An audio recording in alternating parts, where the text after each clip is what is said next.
doing extra things to wow them is not fake. Now, if you think this is being fake, you're an idiot.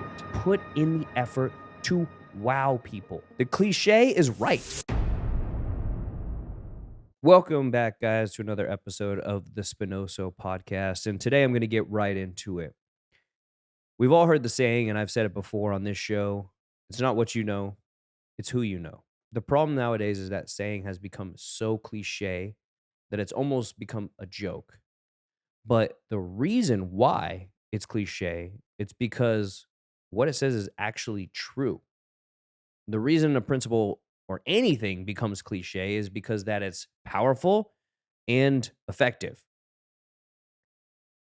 The reality is that it's not what you know, it's who you know is a principle that can actually change your life.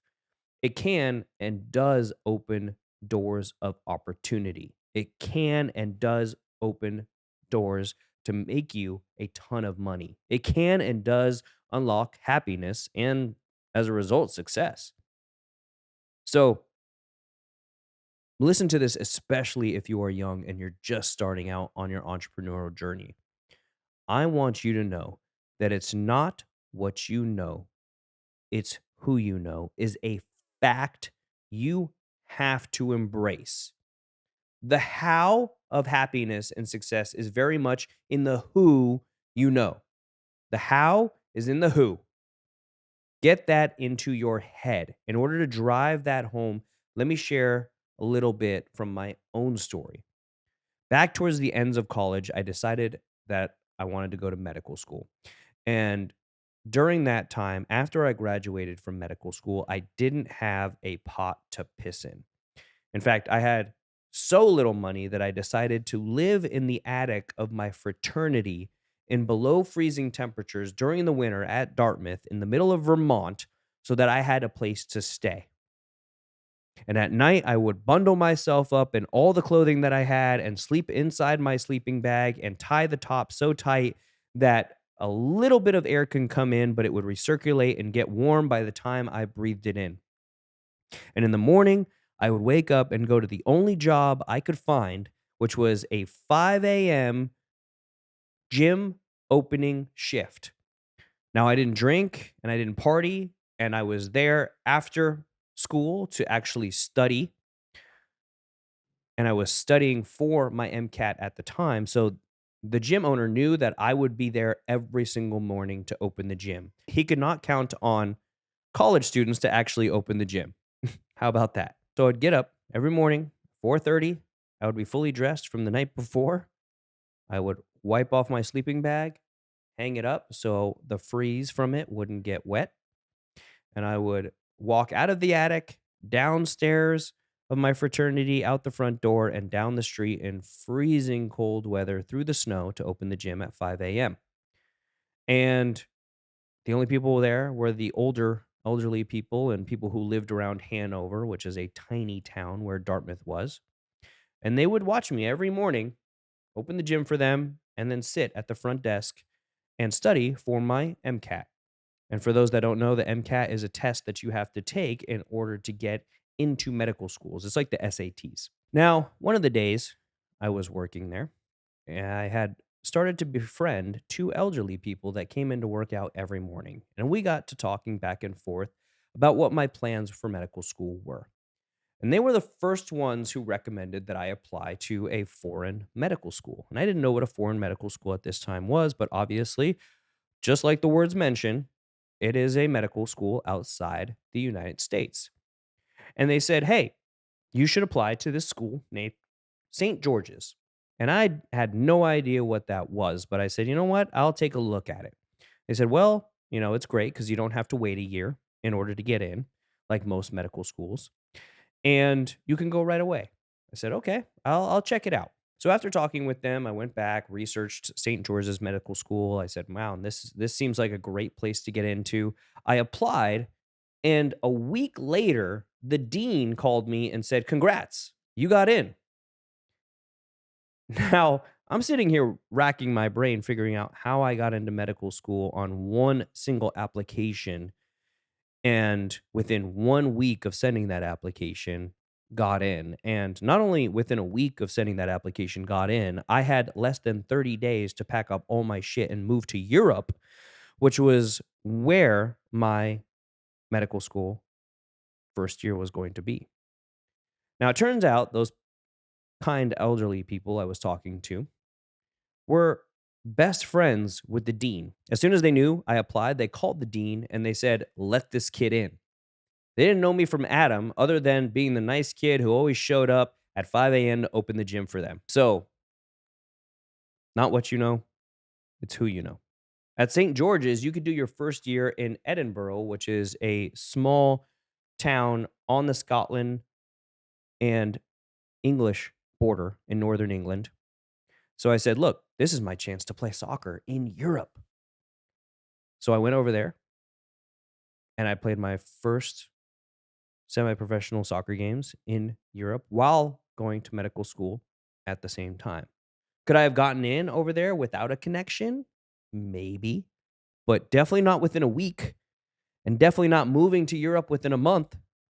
The connection is what sealed it. A human relationship will always be your greatest resource, way more than your own talent and, I hate to say it, your own intelligence. So get good at making connections. Take relationship building seriously. All right. So once I got accepted into med school, I moved to England a few weeks later, started medical school. My second year of medical school was on the island of Grenada. But year 3 and 4 were in the US. And at the end of those rotations, I ended up applying for family medicine residency because it was the shortest residency in the United States. And I knew I did not want to be a doctor forever.